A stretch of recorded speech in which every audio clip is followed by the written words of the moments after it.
आज हम शुरू करने वाले हैं कक्षा 11th सब्जेक्ट फिजिक्स का chapter motion in a straight line. Motion in a straight line में जो सबसे पहला वर्ड है मोशन, जिसके बारे में हम पहले भी पढ़ चुके हैं। मोशन का मतलब है whenever an object changes its position with respect to time then it is said to be in motion. Means अगर किसी ऑब्जेक्ट की पोजीशन टाइम के साथ साथ चेंज होती है तो हम कहते हैं कि वो ऑब्जेक्ट मोशन में होगा। लेकिन यहाँ पर एक वर्ड है पोजीशन, और हमें ये जानना है कि जो ये वर्ड पोजीशन है क्या ये वाकई में देखने में जितना सीधा है वो ऐसा ही है या नहीं। एक सिचुएशन सोचिए, मान लिया हम एक ट्रेन में बैठे हैं और हमारे ही सामने एक पैसेंजर बैठा हुआ है और हमें ट्रेन की विंडो में से बाहर का सीन भी नज़र आ रहा है। हम उस पैसेंजर पर जब गौर करते हैं तो हम बोलते हैं कि पैसेंजर हमारे सामने बैठा हुआ है। हमारे सेंटेंस से ऐसा लगता है कि जैसे पैसेंजर रुका हुआ है, मीन्स वो मोशन में नहीं है। लेकिन असल बात यह है कि उस पैसेंजर की स्पीड उतनी ही है जितने की ट्रेन की स्पीड। लेकिन जब हम विंडो से बाहर वाली चीज़ों को देखते हैं तो बाहर जो चीज़ें स्टैटिक है, लाइक कोई ट्री है या कोई पोल है या कोई मकान है, वो सारे हमें पीछे जाते हुए नज़र आते हैं। इसका मतलब ये है जब भी हम किसी ऑब्जेक्ट की पोजीशन को देखते हैं या उसके मोशन को देखना चाहते हैं तो इम्पॉर्टेंट चीज़ ये है, हमें ये डिसाइड करना होता है कि हम कहाँ से देख रहे हैं, और जिस पॉइंट से हम देख रहे हैं उस पॉइंट को हम बोलते हैं रेफरेंस पॉइंट।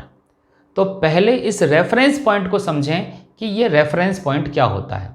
छोटी क्लासों में हमने ग्राफ बनाया होगा। ग्राफ बनाते थे तो वहाँ पर एक एक्स एक्सेस होता था, एक वाई एक्सेस होता था। इसी तरह से हमें कहीं कोई रेफरेंस पॉइंट मानना है तो वहाँ पर पहले हमें एक कोऑर्डिनेट सिस्टम मानना पड़ता है। कोऑर्डिनेट सिस्टम जैसे कि स्फेरिकल कोऑर्डिनेट सिस्टम या फिर सिलेंड्रिकल कोऑर्डिनेट सिस्टम या फिर रेक्टेंगुलर या कार्टेशियन कोऑर्डिनेट सिस्टम। जो एक्स वाई जेड की तरह हम पढ़ते थे वाकई में वो रेक्टेंगुलर या कार्टेशियन कोऑर्डिनेट सिस्टम है, जहाँ पर हम किसी भी पॉइंट को जब लगाते थे तो उसके आगे उसकी कोऑर्डिनेट एक्स एंड वाई लिखते थे। हम यहाँ पर अपने चैप्टर में उस रेक्टेंगुलर या कार्टेशियन कोऑर्डिनेट सिस्टम की ही बात करेंगे। क्या है वो कार्टेशियन कोऑर्डिनेट सिस्टम, इसको भी ज़रा समझ लेते हैं। हमने एक एक्स एक्सेस ड्रॉ किया, एक वाई एक्सेस ड्रॉ किया और एक जेड एक्सेस ड्रॉ किया। तो जिस पॉइंट पर ये तीनों एक्सेस मिलते हैं उस पॉइंट को हम बोलते हैं ओरिजिन। और जब हम किसी मोशन का ऑब्जर्वेशन करते हैं तो या तो ऑब्जर्वेशन हम करेंगे या ऑब्जर्वेशन ज़मीन पे खड़ा हुआ कोई और आदमी करेगा या ऑब्जर्वेशन उस ऑब्जेक्ट में बैठा हुआ ही कोई आदमी करेगा। तो हम जहाँ से भी ऑब्जर्वेशन करेंगे उस ऑब्जर्वेशन को रेफरेंस पॉइंट मानेंगे, और ओरिजिन ओ वाकई में वही रेफरेंस पॉइंट है जहाँ से हम देखना शुरू करते हैं या फिर जहाँ से मेजरमेंट शुरू करते हैं। और ये जो कोऑर्डिनेट सिस्टम हमने माना एक्स वाई और जेड, ये कोऑर्डिनेट सिस्टम कहलाता है फ्रेम ऑफ रेफरेंस। मीन्स हम जब भी किसी मोशन को देखेंगे तो जहाँ हम खड़े हैं वहीं पर हम एक इमेजनरी फ्रेम ऑफ रेफरेंस मानेंगे। फ्रेम ऑफ रेफरेंस का मतलब है एक एक्स एक्सेस, एक वाई एक्सेस, एक जेड एक्सेस, और सारा मेजरमेंट हम करेंगे उसके ओरिजिन से, मीन्स जिसके कोऑर्डिनेट हम 0 0 0 मानते हैं। अब हम ये जानते हैं कि किसी भी ऑब्जेक्ट को अगर हमें ग्राफ में रिप्रेजेंट करना होता है, हमने पहले एक्स और वाई एक्सेस के ग्राफ तो पढ़े हैं। एक बार हम 3 डायमेंशन का, dimension means X coordinate, Y coordinate और जेड कोऑर्डिनेट वाली डायरेक्शन, 3 डायमेंशन वाला हम एक ग्राफ बनाते हैं।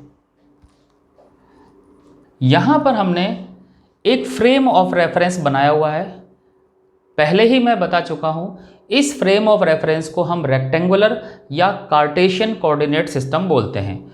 और जो ओरिजिन है ये वो जगह है जहाँ से हम उस मोशन को देखते हैं या उस मोशन को मेजरमेंट शुरू करते हैं।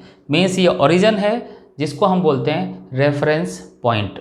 और ये रेफरेंस पॉइंट हम बदल सकते हैं। मीन्स अगर कोई कार जा रही है और हम उस कार के मोशन को चेक करना चाहते हैं तो हो सकता है हम कार के बाहर से रेफरेंस पॉइंट बना दें, या हो सकता है कार के अंदर बैठा हुआ आदमी उसको रेफरेंस पॉइंट मान ले, या फिर कोई तीसरा आदमी जो ज़मीन पर खड़ा हुआ है वो भी ऑब्जर्वेशन कर सकता है और ये रेफरेंस पॉइंट उस तीसरे आदमी का भी हो सकता है। ये डिपेंड करता है सिचुएशन पर और डिपेंड करता है कि हम क्या चाहते हैं। अब हम बात करते हैं, अगर कोई ऑब्जेक्ट जब हम कहीं पर दिखाते हैं तो उस ऑब्जेक्ट को मान लिया हमने एक P पॉइंट से शो किया तो हम उसके कोऑर्डिनेट x, y और z कोऑर्डिनेट मान लेते हैं। ऐसा हम पहले करते थे छोटी क्लासों में, जहाँ पर मान लिया x की वैल्यू है 3 मीटर, y की वैल्यू है 4 मीटर और z की वैल्यू है 5 मीटर। सिर्फ छोटा सा रिकॉल करने के लिए मैं आपको बताता हूँ कि ये 3, 4, 5 मीटर क्या रिप्रेजेंट करता है।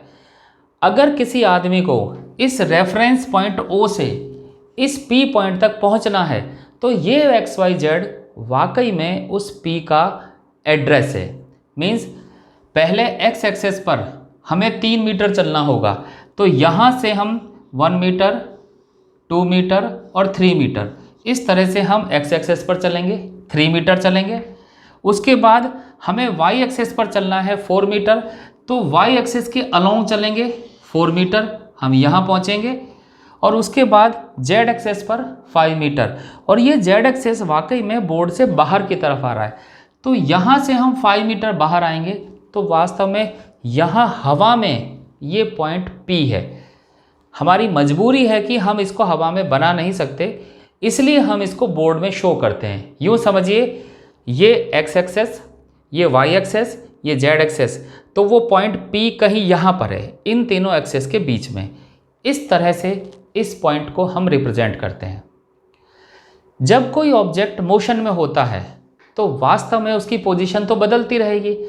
तो अगर वो ऑब्जेक्ट पहले P पर है, उसके बाद वो यहाँ से हट के कहीं और चला गया, उसके बाद वहाँ से किसी तीसरी पोजीशन पर आएगा, तो जब जब उसकी पोजीशन बदलेगी तब तब इनके x, y, z के वैल्यूज़ बदलती चली जाएंगी। अब हम फिर से अपने सबसे पहली लाइन पर आते हैं। Motion is the change in position with respect to time. अब हम पोजीशन समझ चुके हैं, पोजीशन को चेंज करना समझ चुके हैं। अब हम देखते हैं मोशन को। अगर कोई ऑब्जेक्ट इस तरह से मूव हो रहा है कि उसकी पोजीशन का सिर्फ एक कोऑर्डिनेट बदल रहा है, या तो x या y या z, सिर्फ एक कोऑर्डिनेट बदल रहा है, तो इस तरह का मोशन जब हम उसको देखेंगे तो हमें वो एक स्ट्रेट लाइन में चलता हुआ नजर आएगा अगर उसका एक कोऑर्डिनेट बदल रहा है। अगर उसके दो कोऑर्डिनेट बदल रहे हैं तब हम देखेंगे कि वो ऑब्जेक्ट एक लाइन में नहीं चल रहा है, ऐसा लगेगा कि किसी प्लेन में चल रहा है। वो हमेशा उस प्लेन के कांटेक्ट में रहता है और अपनी पोजीशन बदल रहा है। तो इस तरह का जो मोशन होता है वो मोशन कहलाता है मोशन इन ए प्लेन। और तीसरा मोशन जिसमें तीनों के तीनों कोऑर्डिनेट बदल रहे हैं, यानी x, y, z तीनों बदल रहे हैं, तो वो मोशन कहलाता है मोशन इन स्पेस। तो तीन तरह के हमने नाम लिए। पहला एक कोऑर्डिनेट चेंज होने पर, दूसरा दो कोऑर्डिनेट चेंज होने पर, और तीसरा तीन कोऑर्डिनेट चेंज होने पर। और ये तीन तरह के मोशन हैं, 1 dimension motion, 2 dimension motion, 3 dimension motion.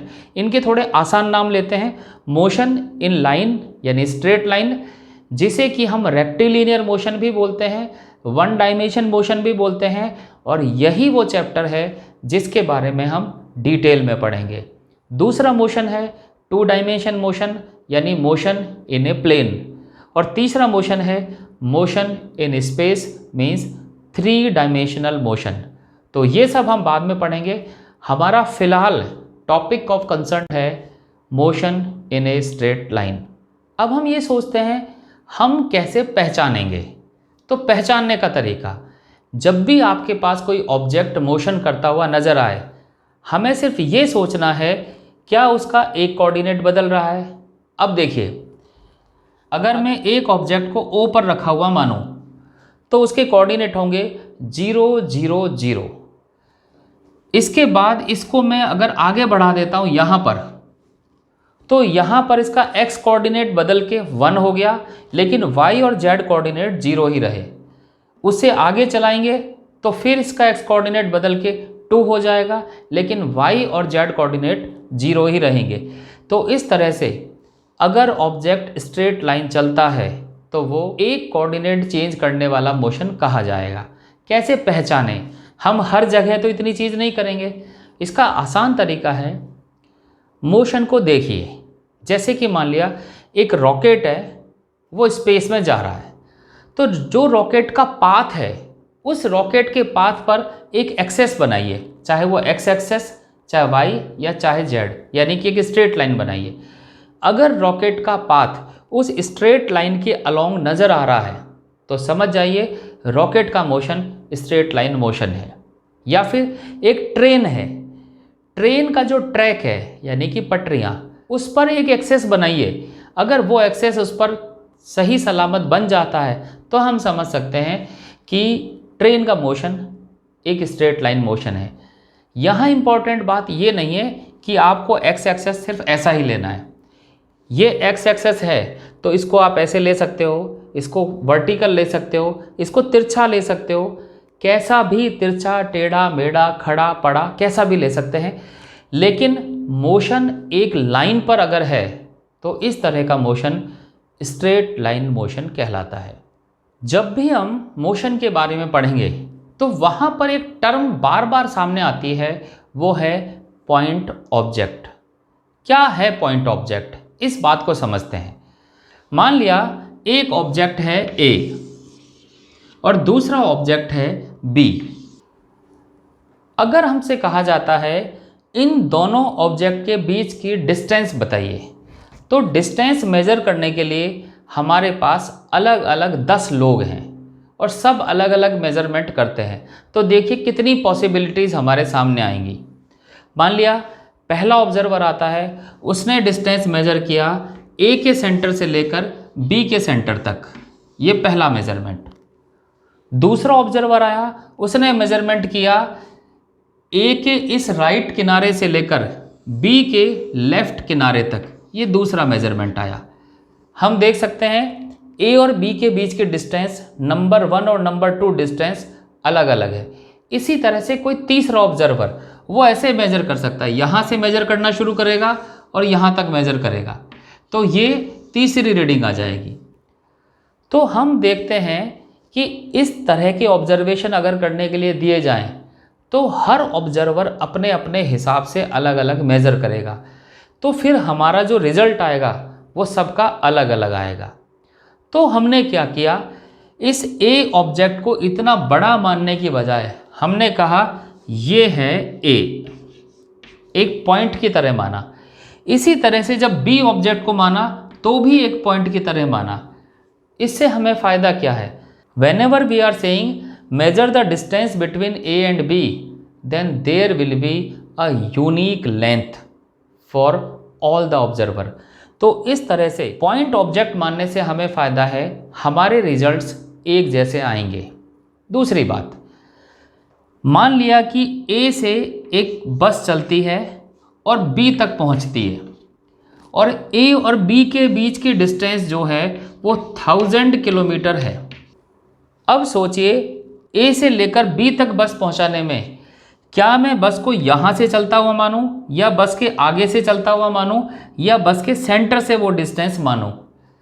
तो उस केस में कुछ तो फ़र्क पड़ेगा, लेकिन 1000 किलोमीटर के रेस्पेक्ट में बस की जो डिस्टेंस है सेंटर वाली वो तो कुछ मीटर में रहेगी। तो अच्छा है, इन सब झमेलों से मुक्ति पाने के लिए हम इस बस को बस जैसी ना मानकर एक पॉइंट जैसा मान लेते हैं। तो पॉइंट जैसा मानने में जो सबसे बड़ी बात है वो ये है, हमारे लिए कैलकुलेशंस थोड़ी सी आसान हो जाती है। और आम तौर पर कुछ क्वेश्चंस हमारे ऐसे ही होते हैं, जैसे कि एक बॉल को गिराना। अब जिस डिस्टेंस से बॉल गिरती है वो अगर 100 मीटर है तो 100 मीटर के रेस्पेक्ट में इतनी सी बॉल एक पॉइंट के जैसी ही है। इसी तरह से दिल्ली से लेकर अगर कन्याकुमारी तक कोई ट्रेन जा रही है तो ट्रेन की लेंथ इस दिल्ली से कन्याकुमारी तक की लेंथ के रेस्पेक्ट में पॉइंट जैसी ही है। यही कारण है कि हम पॉइंट ऑब्जेक्ट का कॉन्सेप्ट मानकर अपना काम करते हैं। इससे हमें भी एक फ़ायदा है कि हमें कोई ऑब्जेक्ट ड्रॉ नहीं करना पड़ता। अगर ये आता है कि एलिफेंट ए से लेकर बी तक जाता है तो हमें एलिफेंट ड्रॉ नहीं करना है, हमें सिर्फ पॉइंट ड्रॉ करके ही हम अपना काम चला सकते हैं। मोशन के इस इंट्रोडक्शन के बाद हम स्टार्ट करते हैं हमारा नेक्स्ट टॉपिक, जो कि है डिस्टेंस एंड डिस्प्लेसमेंट। इसको समझने के लिए हम सबसे पहले एक सिचुएशन ले लेते हैं। इस डायग्राम को पहले एक्सप्लेन करते हैं। इस डायग्राम में कोई ऑब्जेक्ट है जो O पॉइंट पर रखा हुआ है। O है हमारा ओरिजिन। यहाँ पर देख सकते हैं हमने स्ट्रेट लाइन बनाई हुई है। इसको हम हमारा एक्स एक्सेस या वाई एक्सेस या जेड एक्सेस मान सकते हैं। स्ट्रेट लाइन मोशन में एक ऑब्जेक्ट O से स्टार्ट होता है, फिर वो A पर पहुँचता है, फिर B पर पहुँचता है, फिर C पर पहुँचता है और C के बाद वापस D पर आ जाता है। और हमने इन सभी पॉइंट्स की जो पोजीशंस हैं यानी x कोऑर्डिनेट की वैल्यूज़ वो x0, x1, x2, x3 और x4 मानी हुई है। इन सभी पर टाइम भी मेज़र किया हुआ है। टाइम है t0 से स्टार्ट किया है, t0, t1, t2, t3 और t4। इनकी वैल्यूज़ भी है पॉइंट्स की, वो है O, A, B, C, D। इस तरह से हमने एक सिचुएशन क्रिएट कर दी है। ऑब्जेक्ट का जो मोशन है वो O से स्टार्ट होता है और O से स्टार्ट होता हुआ वो जाता है A पर, A से जाता है ऑब्जेक्ट B पर, B से जाता है C पर और C से वापस आता है D पर। यहाँ पर इम्पोर्टेंट बात यह है, हमने इस ऑब्जेक्ट को D पर वापस भी बुलाया हुआ है। अब हम एनालिसिस करते हैं इस सिचुएशन को। सबसे पहले कैलकुलेट करते हैं ऑब्जेक्ट की पाथ लेंथ। इस पूरे मोशन में ऑब्जेक्ट O से चला और फाइनली D पॉइंट पर पहुंचा। तो D पॉइंट तक पहुंचने में उसने कितना रास्ता तय किया, इसको देखते हैं। सबसे पहले बात करते हैं O से लेकर A तक के चलने की। हम देखते हैं कि O पर जो पोजीशन है वो है x0 ये, और A पर पोजीशन है x1। इस पोजीशन को अगर हम 0 मान लेते हैं तो x1 वाली पोजीशन है 10 और हमें इनके बीच की डिस्टेंस निकालनी है। तो डिस्टेंस निकालने के लिए हम x1 में से x0 को सब्ट्रैक्ट करते हैं। इसी तरह से अगर AB निकालना पड़ेगा तो हम x2 में से x1 सब्ट्रैक्ट करते हैं। तो एक बात जो यहाँ ध्यान रखनी है, इस तरह का जब भी डिफरेंस आगे आएगा तो उसको लिखने का एक तरीका हमारा ये भी रहेगा, डेल्टा x। ये एक ग्रीक लेटर है डेल्टा, और ये दोनों जो वैल्यू हैं ये x से रिप्रेजेंट हो रही हैं, तो इसको डेल्टा x लिखते हैं। हम आगे ये भी देखेंगे, अगर ये इनके बीच का डिफरेंस बहुत ही कम हुआ, यानी जिस टाइम में हमने ये मेज़र किया हुआ है ये टाइम बहुत ही छोटा हुआ, तो इस डेल्टा को लिखने का तरीका dx भी होता है। तो आगे कहीं पर हमें dx या डेल्टा x नज़र आए तो समझिए ये दो पोजीशंस का डिफरेंस है। इसी तरह से अगर हमें टाइम का डिफरेंस लेना है तो टाइम का डिफरेंस भी हम डेल्टा t या dt से लिखेंगे। अब हम देखते हैं OA की वैल्यू कितनी आई। OA की वैल्यू आई है 10 - 0 दैट इज़ 10 मीटर, ये पहली वैल्यू। इसी तरह से A से लेकर B तक जाएंगे तो हम अब यहाँ पर एनालिसिस कर सकते हैं। A से लेकर B तक जाने में 10 मीटर और, यानी कि 20 - 10 करेंगे तो OB की वैल्यू आ जाएगी, दिस इज़ 20 - 10, 10 मीटर और। इसी तरह से B से C पर जाते हैं तो BC की वैल्यू निकालने के लिए 30 - 20 करेंगे, 10 मीटर और। तो हम इस समय C पर पहुंच चुके हैं। अब हमें C से D पर वापस आना है। तो C से D पर वापस आने के लिए अब हम मेज़र करेंगे x4 - x3। D की पोजीशन है x4 - x3, लेकिन x4 जो वैल्यू है वो तो है 25 और x3 वैल्यू है वो है 30 और यहाँ पर आंसर आता है 5 मीटर। लेकिन हमसे पूछा गया है टोटल पाथ लेंथ, तो वो जो ऑब्जेक्ट है 10 मीटर चलेगा, फिर 10 मीटर चलेगा, फिर 10 मीटर चलेगा और वापस आते समय 5 मीटर और चलेगा। मीन्स इस माइनस साइन की यहाँ पर हमारे लिए कोई वैल्यू नहीं है। हमें जब पाथ लेंथ निकालनी है तो हमें इन सबको ऐड करना पड़ेगा। तो आंसर आएगा 10 + 10 + 10 + 5 दैट इज 35 मीटर। तो जो बात हम यहाँ से सीख रहे हैं वो ये है, पाथ लेंथ निकालते समय हमें मालूम है एक जगह डिस्टेंस माइनस में आई, हमें मालूम है C से लेकर D तक आने में हमें उल्टा चलना पड़ता है, पर यहाँ हम डायरेक्शन के बारे में कोई बात नहीं करते हैं। और इस तरह की जो क्वांटिटी जिसमें डायरेक्शन को इग्नोर कर देते हैं उसको देखने की ज़रूरत नहीं है, वो कहलाती हैं स्केलर क्वांटिटीज़। और ये जो पाथ लेंथ है, ये जो वर्ड इसके लिए हम इस्तेमाल करते हैं वो है डिस्टेंस, जो कि हमने पहले भी छोटी क्लासों में पढ़ा है।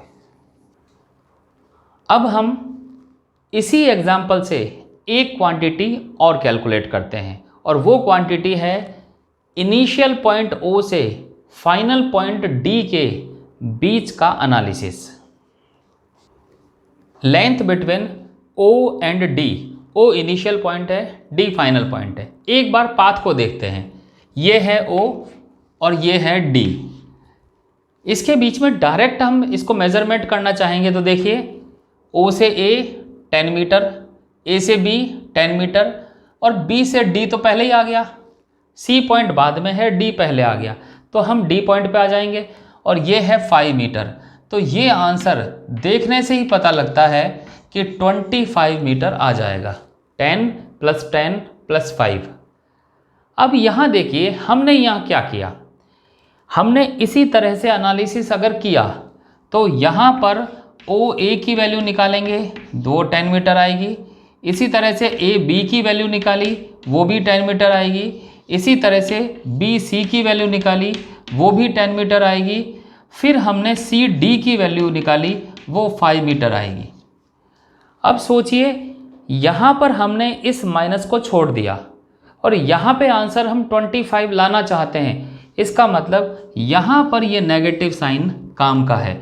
और अब इनको जब टोटल करेंगे तो 10 + 10 + 10 - 5 that is equal to 25 metre. यानी इस एनालिसिस में भी हमने लेंथ निकाली, इस एनालिसिस में भी लेंथ निकाली, लेकिन यहाँ पर डायरेक्शन इम्पॉर्टेंट है, डायरेक्शन को इंक्लूड करना है। और यहाँ पर ये एक ऐसी लेंथ है जिसमें डायरेक्शन का ध्यान रखा गया है। तो इस लेंथ में और इस लेंथ में सिर्फ डायरेक्शन का ही फ़र्क है। तो इस डिस्टेंस को हम एक नया नाम देते हैं और वो नाम है डिस्प्लेसमेंट। और ऐसी सारी क्वांटिटी जिनमें लेंथ के साथ या मैग्नीट्यूड के साथ डायरेक्शन भी होती है उनको हम बोलते हैं वेक्टर क्वांटिटी। हमने पहले भी डिस्टेंस के बारे में बात की है, तो यहाँ पर हमने डिस्टेंस को दो तरह से सीखा। एक तो वो जिसमें सारी लेंथ को पॉजिटिव लिया जाता है और वो टोटल हमेशा पॉजिटिव आता है। यहाँ डायरेक्शन के बारे में सोचने समझने की कोई ज़रूरत नहीं है। लेकिन दूसरी तरफ डायरेक्शन का एनालिसिस करना पड़ता है। हमें ये ध्यान रखना पड़ता है ऑब्जेक्ट आगे जाने के बाद वो पीछे चल रहा है या अभी भी आगे जा रहा है। उस हिसाब से हमें प्लस माइनस साइन का ध्यान रखना पड़ता है। आंसर में भी डायरेक्शन इम्पॉर्टेंट है। तो इस तरह से एक है स्केलर क्वांटिटी, एक है वेक्टर क्वांटिटी। स्केलर और वेक्टर को हम बाद में पढ़ेंगे, लेकिन यहाँ पर जो इम्पॉर्टेंट चीज़ हमें ध्यान रखनी है, जब भी हम लेंथ की बात करेंगे तो दो तरह की लेंथ आ सकती हैं, या तो बिना डायरेक्शन की डिस्टेंस या डायरेक्शन वाली डिस्प्लेसमेंट। और इन्हीं दोनों से जब हम आगे काम करेंगे तो वहाँ पर भी हर जगह हमें डायरेक्शन लेना या डायरेक्शन नहीं लेना, ये हमें सोचना पड़ेगा और इसका हमें हर जगह ध्यान रखना पड़ेगा। अब डिस्प्लेसमेंट और डिस्टेंस इन दोनों के डिफरेंस की बात करते हैं। देखिए यहीं से कुछ डिफरेंस पता लगते हैं। जो डिस्टेंस है ये हमेशा इंक्रीज ही होगी, क्योंकि जब भी ऑब्जेक्ट मूव करेगा तो जैसे ही थोड़ा सा भी मूव करेगा तो वो डिस्टेंस ऐड होगी, तो डिस्टेंस हमेशा इंक्रीज होगी। डिस्प्लेसमेंट डिक्रीज भी हो सकती है, क्योंकि ऑब्जेक्ट ने अगर डायरेक्शन बदली तो वो सबट्रैक्ट हो जाएगी।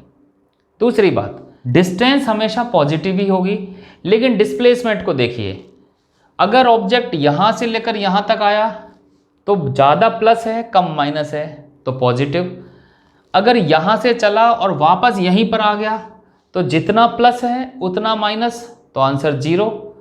और अगर यहाँ से चला यहाँ पर आया और यहाँ से चला और पीछे चला गया, ओ से भी पीछे चला गया होता, तो ये नेगेटिव भी हो सकती है। तो डिस्प्लेसमेंट पॉजिटिव, नेगेटिव, 0 कैसा भी हो सकता है। एक और चीज़, जब हम एक कदम भी चलते हैं तो डिस्टेंस हमेशा बढ़ती है, लेकिन ये घट भी सकता है। तो डिस्प्लेसमेंट और डिस्टेंस के बीच में एक रिलेशन है कि डिस्प्लेसमेंट हमेशा आइदर तो डिस्टेंस से छोटा होगा और बहुत बड़ा भी हुआ तो वो इसके इक्वल हो सकता है, लेकिन डिस्प्लेसमेंट कभी भी डिस्टेंस से ज़्यादा नहीं हो सकता। और इसके साथ ही एक खुशी की बात, यहाँ हम स्ट्रेट लाइन मोशन पढ़ रहे हैं। स्ट्रेट लाइन मोशन में हमें डायरेक्शन तो देखनी है डिस्प्लेसमेंट की बात करते समय, लेकिन यहाँ पर हमारे पास 2 ही डायरेक्शन है, एक फॉरवर्ड और एक बैकवर्ड। तो हमेशा 2 क्वांटिटीज़ हमें मिल सकती हैं, एक पॉजिटिव और एक नेगेटिव। तो यहाँ पर हमें डिस्प्लेसमेंट के बारे में ज़्यादा सोचने की ज़रूरत नहीं पड़ेगी। अगर मोशन स्ट्रेट लाइन है, कोई मोशन पीछे की तरफ नहीं है, तो उस केस में डिस्टेंस और डिस्प्लेसमेंट हमेशा इक्वल ही रहेंगे। 1 डायमेंशन मोशन यानी स्ट्रेट लाइन मोशन के अलावा कोई मोशन पढ़ेंगे, मोशन इन ए प्लेन या मोशन इन स्पेस, तब वहाँ पर अलग अलग डायरेक्शन होंगी, तो वहाँ पर इनको कैलकुलेट करने का तरीका भी हम अलग से सीखेंगे। अब हम बात करते हैं छोटे छोटे 3 ग्राफ्स की। यह है हमारे सामने एक ग्राफ। हॉरिजॉन्टल एक्सेस पर हमने लिया हुआ टाइम, मीन्स ये टाइम एक्सेस हुआ, और वर्टिकल एक्सेस जहाँ पर हम वाई एक्सेस बनाते हैं वहाँ पर हमने लिया है पोजीशन। इस ग्राफ के डेटा की बात करने से पहले एक बात मैं आपको क्लियर कर दूं, जब भी इस तरह के ग्राफ बनते हैं तो आम तौर पर टाइम और डिस्टेंस करके बोल दिया जाता है। ये ध्यान रखना है, ये जो x है इस x की जगह डिस्टेंस हो सकता है, इस x की जगह डिस्प्लेसमेंट हो सकता है और इस s की जगह पोजीशन हो सकती है। ये तीनों चीज़ें हैं वो अलग अलग हैं, तो हमें हर जगह इस बात का ध्यान रखना है कि ये x कौन सा है। डिस्टेंस में आपको याद होगा, डिस्टेंस ऑलवेज इंक्रीजेज, हमेशा बढ़ती है। डिस्प्लेसमेंट के लिए आपको याद रखना है, ये पॉजिटिव भी हो सकता है, 0 भी हो सकता है, नेगेटिव भी हो सकता है, ये डिक्रीज भी हो सकता है। और पोजीशन तो बेसिकली कोऑर्डिनेट की वैल्यू होती है। अब यहाँ पर जो 20 और 40 लिखा हुआ है, वास्तव में ये x कोऑर्डिनेट की वैल्यू है, यानी ऑब्जेक्ट जहाँ रखा हुआ है वहाँ पर x की वैल्यू 40 है। यहाँ से हमें ये पता चलता है। अब यहाँ से हम डेटा निकालते हैं। ये है टाइम, तो हम यहाँ पर टाइम लिख देते हैं। ये है पोजीशन, हम यहाँ पर x लिख देते हैं। 0 टाइम पर ऑब्जेक्ट की पोजीशन है ये, यानी कि 40। ये 40 मीटर कोऑर्डिनेट पर रखा हुआ है। 10 सेकंड बाद इसकी पोजीशन, 10 सेकंड पर पोजीशन फिर से वहीं का वहीं पर है, यानी 40। 20 सेकंड पर पोजीशन फिर से वही 40। 30 सेकंड पर पोजीशन फिर से वही 40। हम यहाँ पर देख सकते हैं इस तरह का ग्राफ जब आपके सामने है, तो अगर ग्राफ को आसान बनाना है तो ग्राफ से इस तरह के डेटा हमें निकाल लेने चाहिए। उस डेटा को देखकर हम आसानी से समझ सकते हैं कि मोशन किस तरह का है, और कहीं पर हमारे पास डेटा हो तो हम उससे ये ग्राफ भी बना सकते हैं। यहाँ पर देखते हैं, जब हमने टाइम मेजरमेंट शुरू किया, ऑब्जेक्ट 40 की पोजीशन पर रखा हुआ था। 10 सेकंड बाद भी वहीं रखा हुआ है, फिर 10 सेकंड बाद फिर वहीं रखा हुआ है, फिर और 10 सेकंड बाद वहीं रखा हुआ है, मीन्स वास्तव में ऑब्जेक्ट चल ही नहीं रहा है। तो ये एक रुके हुए ऑब्जेक्ट का ग्राफ है, means it is a stationary object. इससे हमें एक बात पता चलती है, ग्राफ का मतलब ये नहीं है कि ऑब्जेक्ट मोशन में होगा तो ही ग्राफ बनेगा। ग्राफ बेसिकली इस ऑब्जेक्ट के डेटा को रिप्रेजेंट करता है। तो ग्राफ समझते समय हमें हर चीज़ें समझनी पड़ेंगी। तो ये ग्राफ स्टेशनरी ऑब्जेक्ट का ग्राफ है। ग्राफ को देखने से पता चलता है ग्राफ का जो शेप है वो एक स्ट्रेट लाइन है और वो टाइम एक्सेस के पैरेलल आता है। इसी तरह से हम बात करते हैं एक दूसरे ग्राफ की। यह है दूसरा ग्राफ। ग्राफ से पता चलता है एक एक्सेस है टाइम और दूसरा एक्सेस है पोजीशन। इस ग्राफ के बारे में समझने से पहले हमें टाइम और पोजीशन का जो डेटा है उसको हम ग्राफ से देख के निकाल लेते हैं। और ग्राफ से डेटा जब निकालना है तो हम अपनी मर्जी से कोई ना कोई वैल्यूज़ यहाँ पर मान लेते हैं। फॉर एग्जांपल टाइम को अगर सेकंड में मान लेते हैं तो मान लेते हैं ये 1 सेकंड है, ये 2 सेकंड है, ये 3 सेकंड है, ये 4 सेकंड है, ये 5 सेकंड है। इस तरह से हमने 5 सेकंड का एनालिसिस किया। अब पोजीशन एक्सेस पर मानते हैं तो यहाँ से ये पहली पोजीशन मान लेते हैं 10, इस इक्वल डिस्टेंस पर ये 20, फिर यहाँ पर ये 30, यहाँ पर ये 40। इस तरह से हमने पोजीशंस मान ली। अब एक तरफ हम लेते हैं टाइम और दूसरी तरफ लेते हैं पोजीशन। 0 से स्टार्ट करते हैं तो 0 टाइम पर पोजीशन है 0, 1 सेकंड पर पोजीशन है इसकी 10 मीटर, 2 सेकंड पर पोजीशन है 20 मीटर, 3 सेकंड पर पोजीशन है 30, 4 सेकंड पर पोजीशन है 40। पोजीशन लगातार बदल रही है, मीन्स ऑब्जेक्ट मोशन में तो है। पहली चीज़ पता लग गई। इस मोशन में कोई खास बात है ये भी हमें पता लग रही है। 0 से लेकर 1 तक आते हैं, इट इज़ 1 सेकेंड। इसी तरह से 1 से लेकर 2 तक आते हैं, दिस इज़ ऑल्सो 1 सेकेंड। 2 से 3 पर आते हैं, फिर 1 सेकेंड। 3 से 4 पर आते हैं, फिर से 1 सेकेंड। यानी हर बार सेम टाइम इंटरवल है 1 सेकेंड का। अब सेम टाइम इंटरवल में कितनी डिस्टेंस चेंज हुई है वो देखते हैं। 0 से 10 पर आने पर 10 मीटर पोजीशन चेंज हो गई। 10 से 20 पर आए, यहाँ पर भी 10 मीटर पोजीशन चेंज हो गई। 20 से 30 पर आए, यहाँ पर भी 10 मीटर पोजीशन चेंज हुई। 30 से 40 पर आए, पोजीशन में 10 मीटर और इंक्रीज हो गया। तो सेम इंटरवल ऑफ टाइम में सेम डिस्टेंस ट्रैवल कर रहा है ऑब्जेक्ट। तो इस तरह का मोशन में एक यूनिफॉर्मिटी है, same time duration, same distance की ड्यूरेशन। तो सेम टाइम इंटरवल में सेम डिस्टेंस अगर ट्रैवल करता है तो इस तरह का मोशन यूनिफॉर्म मोशन कहलाता है। तो ये ग्राफ जो हुआ ये वास्तव में यूनिफॉर्म मोशन का ग्राफ हुआ। तो हम देख सकते हैं हर तरह के मोशन के लिए हमारे सामने एक ग्राफ रहता है। एक और ग्राफ का एनालिसिस करते हैं। ये ग्राफ भी टाइम और पोजीशन का ग्राफ है। इसके डेटा भी अगर हम देखें तो देखिए ये 0, यहाँ पर मान लेते हैं 1, इसको मान लेते हैं 2, 3, 4, 5। इसी तरह से एक्स एक्सेस पर भी मान लेते हैं, इस बार इसको 5, 10, 15, 20, 25 इस तरह से मान लेते हैं। अब हम देखते हैं 0 से लेकर 2 सेकंड तक तो पोजीशन में चेंज हुआ ही नहीं है, ऑब्जेक्ट 0 पोजीशन पर ही है। इसका मतलब है इस दौरान ऑब्जेक्ट में कोई मोशन नहीं है, there is no motion, means object stationary है, रुका हुआ है। 2 से लेकर अब जब 5 तक आते हैं तो देखते हैं कि मोशन स्ट्रेट लाइन नहीं है। हमने पिछला जो ग्राफ पढ़ा था उसमें हमने देखा था टाइम और पोजीशन का ग्राफ एक स्ट्रेट लाइन ग्राफ था, तो वो यूनिफॉर्म मोशन था। तो यहाँ ये ग्राफ स्ट्रेट लाइन नहीं है, एक कर्व जैसा है, मीन्स ये मोशन यूनिफॉर्म मोशन नहीं है। और अगर ग्राफ को यहाँ से लेकर यहाँ तक देखें तो ये भी ऐसा लगता है सेम पोजीशन पर है, पोजीशन बदल ही नहीं रही है टाइम के साथ, मीन्स यहाँ पर भी ये रुक चुका होगा। तो इस तरह का मोशन जिसमें कहीं रुका हुआ है, कहीं वो चल रहा है लेकिन सेम टाइम में सेम डिस्टेंस ट्रेवल नहीं कर रहा है, फिर से रुका हुआ ऑब्जेक्ट है, तो इस तरह के मोशन में कोई यूनिफॉर्मिटी नहीं है, तो ये कहलाता है नॉन यूनिफॉर्म मोशन। तो ये था हमारा मोशन का एक इंट्रोडक्शन, जिसमें हमने मोटे तौर पर दो चीज़ें जानी। कुछ क्वांटिटी ऐसी हैं जिनमें डायरेक्शन होती है और कुछ क्वांटिटी में डायरेक्शन नहीं होती है।